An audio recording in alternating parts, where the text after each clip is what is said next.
International Lesbian and Gay Association. Monsieur le Vice-Président. Mr. Vice President, on Monday, 15 July at 5:45 in Yaoundé, I discovered the dead body of my colleague, our colleague with the Cameroon Foundation for AIDS, CAMFAIDS.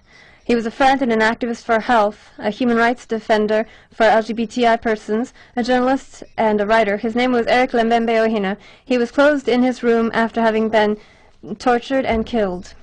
This crime took place after a series of attacks, threats, and arrests made against members of the LGBTI community and their defenders. Eric Lembembe Ohina denounced in his articles and his publications these attacks and the instigators of them.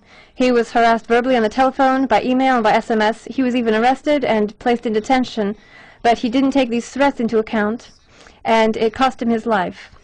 Since this crime, the insecurity situation for the LGBTI community has continued to get worse.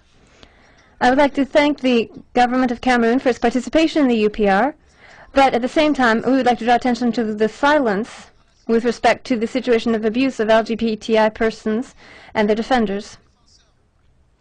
We urge the government to implement the recommendations it accepted to investigate violence and threats against human rights defenders and of the rights of LGBTI persons, but also the recommendations which they rejected to defend LGBTI persons. We call for an investigation into the killing of Mr. Ohina. We call for the perpetrators to be sought out, prosecuted, and convicted. We would like the government to investigate, prosecute, and convict those responsible for the series of threats and attacks against human rights defenders who work for human rights. We would call for the government to condemn all manifestations which incite homophobia and crimes.